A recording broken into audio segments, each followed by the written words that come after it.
নমস্কার বন্ধুরা, আমি সুমি কিচেনে সবাইকে স্বাগতম নতুন রেসিপি দেখার জন্য। আজকে আমি নিয়ে এসেছি একটি পালং শাকের রেসিপি, সেটা হলো বাটার পালং। এই রেসিপিটা দেখতে যেরকম হয়েছে সুন্দর, খেতেও কিন্তু অসাধারণ। আর পালং শাকে থাকে প্রচুর পরিমাণ আয়রন আর ভিটামিন, যা অনেক বাচ্চা আছে খেতে চায় না পালং শাক, কিন্তু এইভাবে রান্না করে খাওয়ালে সব বাচ্চা চেটেপুটে খাবে। তো এখানে আমি 500 গ্রাম পালং শাক নিয়েছি। এবার এটাকে ভালো করে বেছে আমি একটা পাত্রে নিয়ে নেব। তো একটা একটা করে পাতা ভালো করে বেছে নিতে হবে, দেখতে হবে যেন কোনো নোংরা কিংবা কোনো পোকামাকড় না থাকে।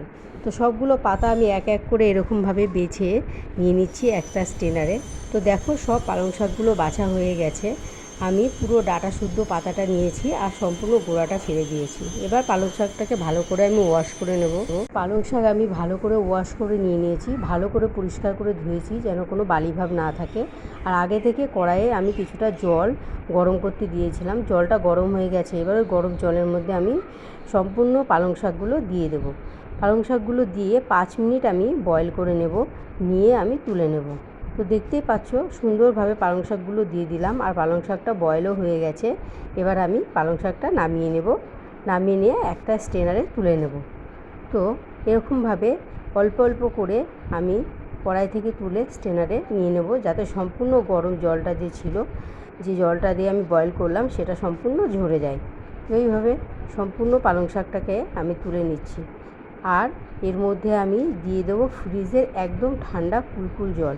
ঠান্ডা জল দিলে কি হয়, যে পালং শাকের সবুজ ভাবটা আছে এটা নষ্ট হয় না, আর সবুজই থাকে। না হলে এরকমভাবে করলে পালং শাকটা কেমন একটা কালারটা নষ্ট হয়ে যায়। ঠান্ডা জল দিলে কি হয়, পালং শাকের পুষ্টিগুণ সব থাকে আর কালারটাও সুন্দর থাকে।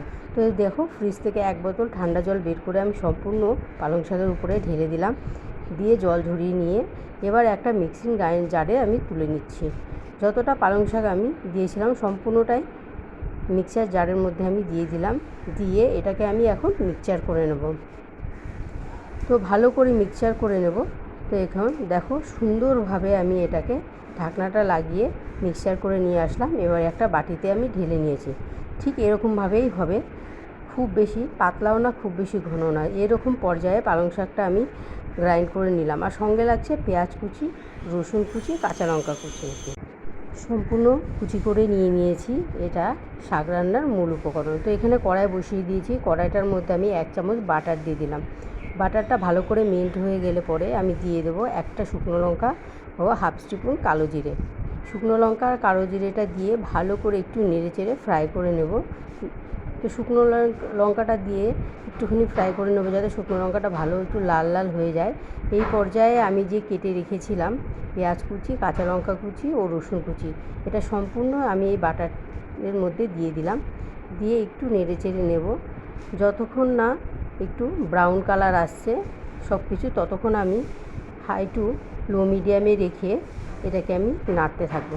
তো দেখো অনেকটা ব্রাউন কালার হয়ে গেছে। আর একটু নেড়েচেড়ে নিয়ে আমি দিয়ে দেবো যে গ্রাইন্ড করে রাখা পালং শাকের পেস্টটা। তো দেখো সুন্দরভাবে এটা ক্রিস্পি হয়ে গেছে। খুব বেশি হাইতে এটা ভাজা যাবে না, ভাজলে পুড়ে যেতে পারে এবং যে শাকের যে ফ্লেভার এবং টেস্টটা নষ্ট হয়ে যাবে। এটা লো মিডিয়ামে রেখেই ভাজতে হবে। আর সুন্দর একটা মুচমুচে ভাব আসবে, তখন আমি দিয়ে দিলাম পালং শাকের পেস্টটা। পালং শাকটা দিয়ে আমি একটুখানি লবণ দিয়ে দিলাম, যেহেতু আমি আগে লবণ ইউজ করিনি।